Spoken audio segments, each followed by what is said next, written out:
Bayan, magandang hapon po. No? Ang Kuya Ed.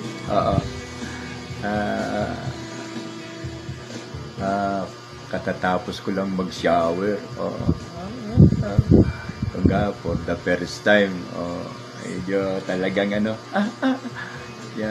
appropriately changes is so much in people. No? With appropriate discipline. Nga pala Bayan. Andito na naman ang Kuya Ed. Naging viral Bayan yung pagkamatay ng isang vlogger na ni BBM. Pero base sa mga statement na nasagap at nga ito ay nakitaan ng mga text, detailed text, na ito pala ay bunga ng onsihan.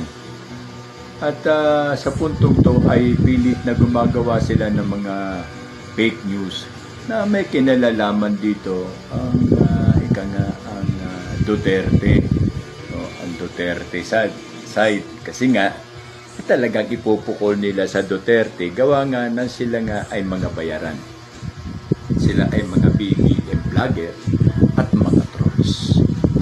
So gaya nga nung nakaraan Bayan, muli po ako nagpapasalamat sa mga sumuporta, naniwala, nanalig, na nandito pa rin tayo, patuloy pa rin, patuloy pa rin Bayan. Sarap, mainit na tubig talaga. Opo, at nandito pa rin tayo, patuloy pa rin tayong umaasa na there always a changes. Bagamat itong mga baser natin, Bayan. Marami tayong baser Bayan. Left and right ang ating baser. At sa mga baser na to Bayan, ay nakitaan natin sila ng nakitaan natin sila Bayan ng interest commonly sa kung ano ang magiging action taking ng ibang mga DDS group na ito ba ay kanya ay gagalaw na, kanya ay magte-take over na, kanya ay magkukudata na. Kasi nga gusto nga nilang malaman Bayan para alin Bayan. Unang-una, makaantabay sila, maka-anticipate sila sa kung ano ang pwedeng maging action taken. Mas maagap sila, ay komprontahin ang pwedeng maging taking action. Pangalawa, meron silang accomplished report na ganito nga, gumagalaw na, ganito nga, may nagre-recruit na sa EAP, ganito nga, talagang kumpirmado, malalaglag na silupin.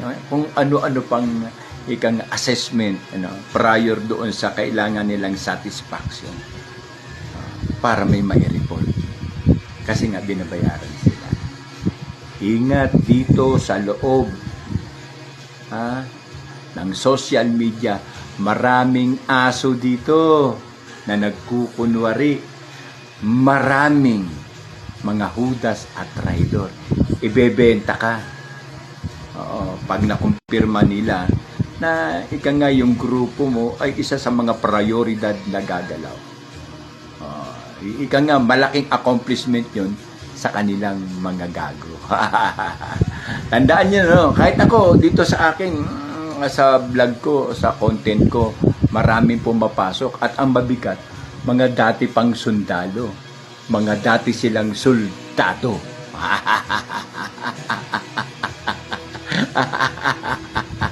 Kaya lang support. Sa kanilang mga style na Kuya Ed ganito, Kuya Ed mas maganda ganito, Kuya Ed mas marunong pa sa'yo. Grabe, puti na pala ang buko, no? Ganun pa man ba yan? Ito pinapag-ingat ko kayo.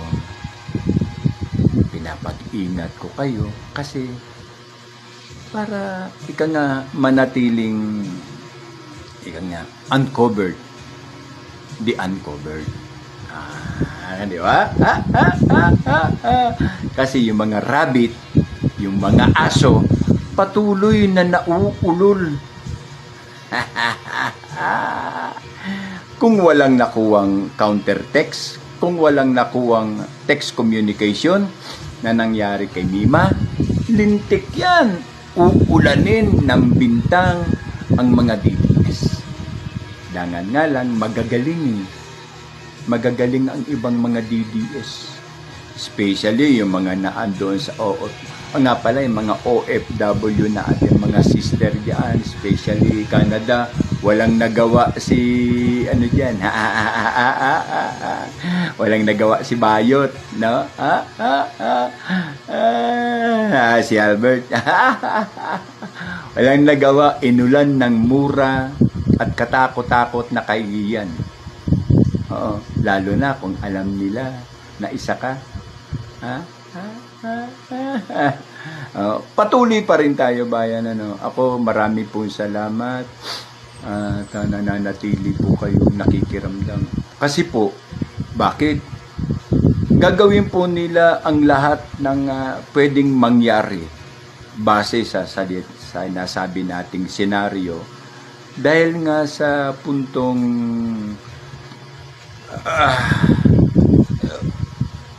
maideklara ang martial law. Akala nila makakapag-declare na sila ng martial law nung ikinulong nila si Dante Marcoleta. No? Grabe. 72 hours wala kaming tulugan.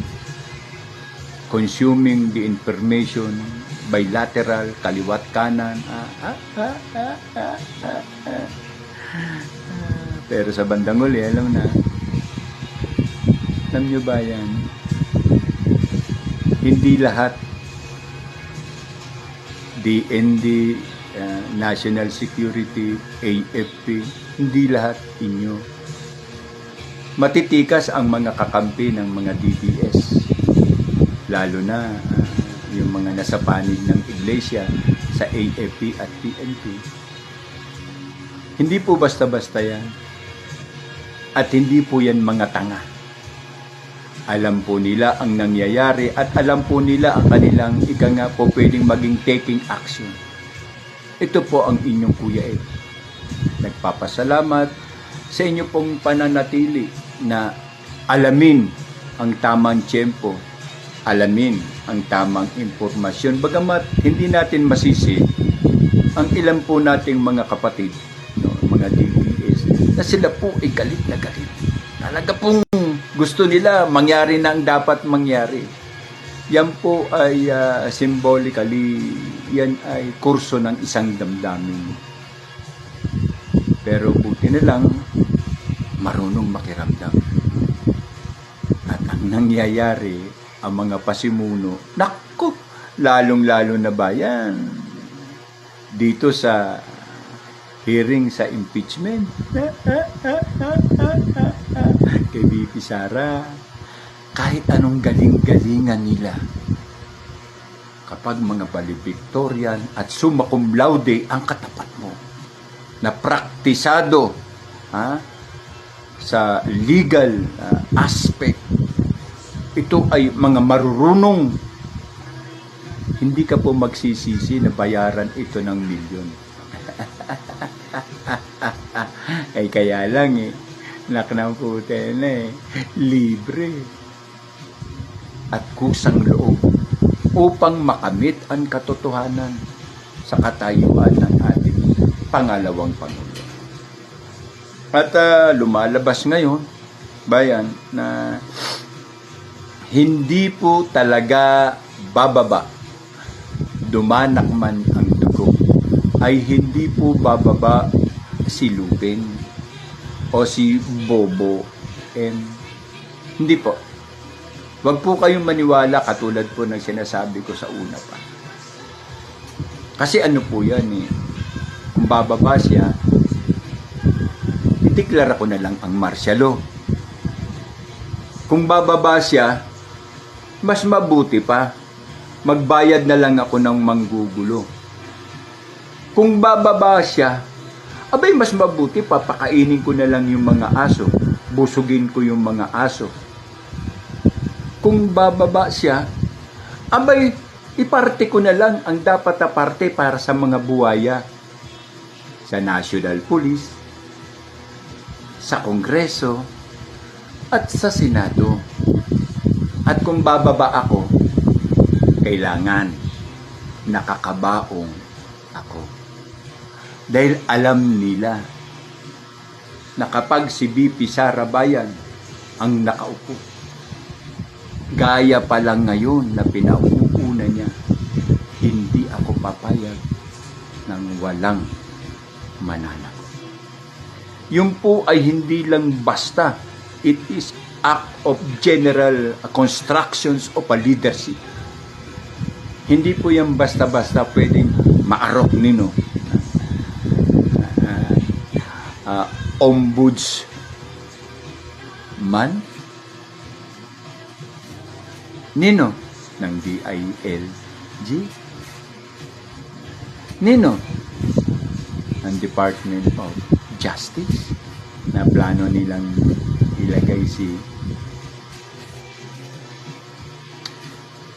Bayan. Ang pagiging kalmado ninyo o ang pagiging kalmado natin sa sitwasyon. Normal lang po ang ipakita natin na tayo ay against. Ipakita natin na meron tayong mga tinig at meron tayong mga meron tayong grupo. Meron tayong organic group, internal group, external group. Meron tayo. But still, gusto lang natin ipakita sa mundo na hindi tayo kontento sa pamamalakad ng Pangulong Sindikato. Alam po natin yan. Nakikita po namin. At base po doon sa constructions ng mga detailed information, activity prior, and then the sequence of relying the informations under constructed voice of all of the officer of the AFP, enlisted personnel of the AFP, even the PNP retirees group, and the group internally with the voice of the people, nagko-constrain po ito ng tama at wasto. Ibig sabihin, hindi po sarado ang tenga natin na para tayo mga asong lusob ng lusob. We are gaining the constructive propositions of waiting the general order in which the time is composure to in a righteous disposition to decide is this is the time o show course. Yan po yan, bayan. Ito ang kulit ng buko. Magpagupit na nga ako para mas maganda. Total, lagi nakahanda yung uniforme ni Kuya Ed. Pagupit na nga ako, putang na parang ako si Roy Binson. Nakaklang kakang. Roy Binson. Ganun pa man bayan, balik tayo bayan. Seriously. Yun po ay nakikita namin bayan na ito ay hindi po basta-basta. Ito po ay giya na kung saan na kapag gumalaw ang taong bayan, mismong ang taong bayan, ang magdi-decide to button up na i-declare ang martial. Pero sasabihin ko ba dito kapag AFP, yung junior rank, yung junior officer, ang gumalaw, naku putang na, bantay sinabi ni Kuya Ed, manggagaling sa niya. Ganyan po sila kabaliw. At hindi po natutulog ang National Intelligence. Kapipick up ng mga impormasyon Bakit ito si Kuya Ed? Kalmado, samantalang sila General Pukis at saka si Captain Martinez nag-uumulol. Kasama pa yung isang matanda. Sino? Si Colonel Mitran. Ay, bakit sila Captain Dado? Tsaka to, kalmado. Isang malaking role, overgame. Alam nyo kung pakikinggan nyo si Captain Dado, tama po yung kanyang mga assessment. Pero lagi pong dalawa ang klase ng disposition when concerns information is concerned. No? Yung sinasabi natin, rightmost collective scenario or information is always being considered semi-priority or priority. Kinukulit po ako ng aking maputing buhok. Pero masarap po talaga pag mainit na tubig. Nakakakuskus ng mga naintak na mga libag dyan. Masarap po. Ganun pa man po, progressively, maayos naman po ang katayuan. Kuya Ed. Disiplina lang po. Lagi yan. Discipline, always. At ang content kong ito ay para po doon sa mga kalmado. Sa mga kalmado. At nakikita natin na sakripisyo ng ating mga kababayan na talagang nandun sa mga rally. At parang ayaw nang bumitaw sa rally. Pukpok, kumbaga sana, pukpukan na po ito. Ano't anong mangyari nandyan sila. But well, it is clearly. Alam mo, bayan, kailangan din po yung utak. Huwag po palagi ang tapang. Dahil pag hindi po natin ginamitan ang laban ng utak, mapupunta po tayo sa kapahamakan. Lalo na ngayon, tignan nyo, ang panggigipit ng gobyerno ay hindi po pwedeng mailihim kasi sila defensor, ilang pang grupo, target naman nila si attorney yung legal ng 22 na Marines. Si attorney Balikod. Kasi naarangkada na nila si Marcoleta. Kaya ingat lang po sila kasi may balik po yan. Kaya kita niyo, ang gustong target ni Boying Rimulya, ang Supreme Court. Alam nyo, ito yung mga pointing post na kung tatawagin. Ito na pag-aralan na ito. Ang magaling dito, alam nyo kung sino? Yung legal advisor niya. Sino? Yung matanda. Yan po yung chess master.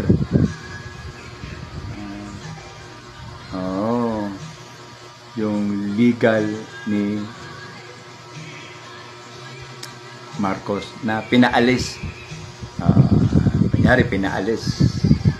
Parang hindi uminit ang DPWH. Kasi nagpatay-patayan man si Cabral. Sila ang mastermind sa ganong klaseng mga palabas. At ito nga bayan, ito po hindi po sila makakaligtas. Ako na po magsabi. Kayo po, papayag kayo maligtas, di ba hindi? Yung ginagawa nilang to na walang magiging kabayaran, o pwede ba yun? Sa Pilipino? Pagkatapos na sila ang magnakaw, pagkatapos na ang Pangulo ang siyang Pangulong Sindikato. Siya ang head of what we call this syndicate. From Senate, to Congress, to PNP to AFP, DILG, DND, and National Security. Almost nasa kanila. O pwede lang bang ganun? No. Pero kapag nabago ang rehimen at naupo ang dapat na naupo, meron po yan tinatawag natin Special Task Force Department na uusig at hahanap prior sa bilateral communication sa NAS o sa Interpol o sa International Police. Kasi ano na po ito name drop, location drop, power drop, mine drop, lahat na po ito, nakasulat na po yan. Sino? Magmula kay Saldico, bumili ng lupa, ganito, si Cabral, si ganito, si legal advisor ni Marcos, ganito, si ganito ang DND, si ganito ang Department of National Defense, ganito ang National Security, ganito ang Ombudsman, nakabili ng ganito rin si Tambaluslos, ganito, marami, nakalista po yan presently. Dadalawin na lang ng bagong itatalagang departamento ng bagong administrasyon. To the support of the power of the Constitution and the Supreme Court and the task force will be executed accordingly, relevantly based in our law, in our Constitution. Yun po ang mabigat. Akala nila, nakaw kami. Mastermind. Mastermind. Maleta rin ako dyan. Akong bahala sa ganito, akong bahala sa ganyan. Kung maliit ang Pilipinas, mas maliit sa Pilipino ang mundo. Bakit? Nakakalat po ang mga Pilipino sa buong mundo. Kahit pa anong sabihin. Sabihin natin itong asyenda na to, walang kinalalaman dito si ganito. Okay, sige, walang kinalalaman. Pero after na gumulong ang mga araw at malaman na hindi lang kayo may kinalalaman, purot yan. At baka malamang ipamigay yan sa taong bayan para mabawasan ang squatter sa Metro Manila. Yung Pangarap Village na yan, na under ng Araneta, diyan sa Quezon City, boundary ng East Caloocan.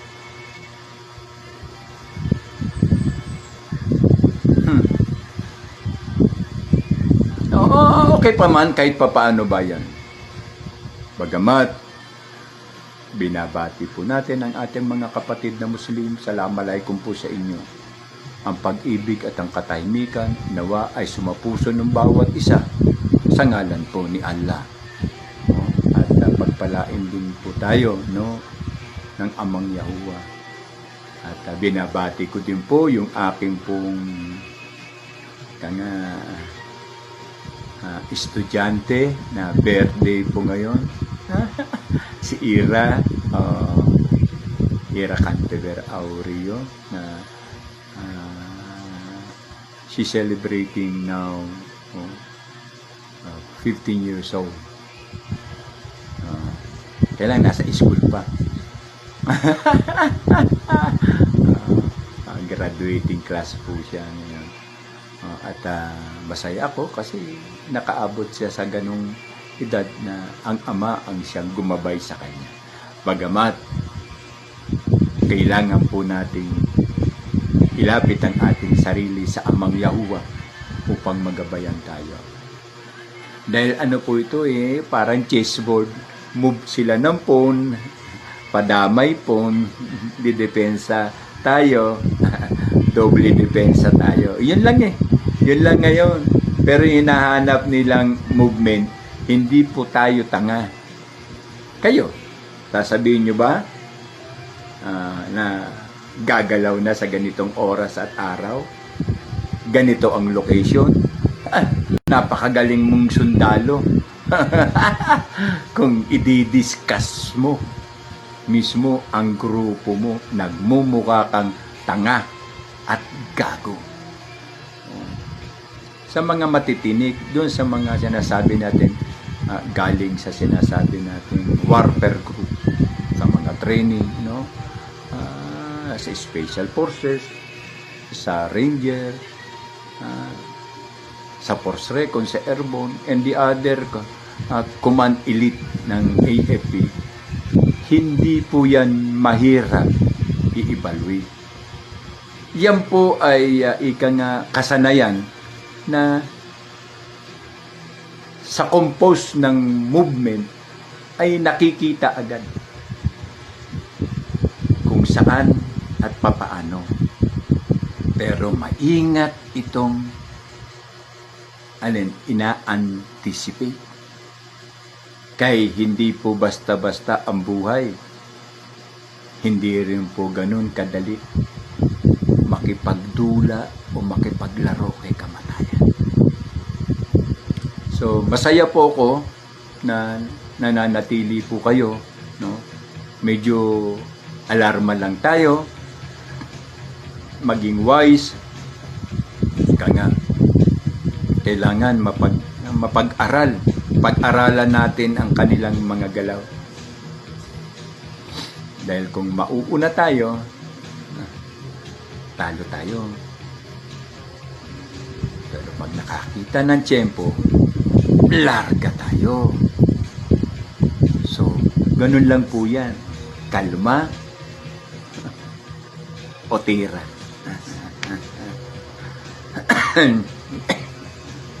Iwasan lang po natin yung tayo ay tira pasok, kalabit pengi. Mahirap po yan, mahirap na dula yan, mahirap pong laro yan. Yan po ay mahirap nang sabihin, pero totoo naman. Yan po ang tinatawag natin mga discarding kulungan o discarding poblo.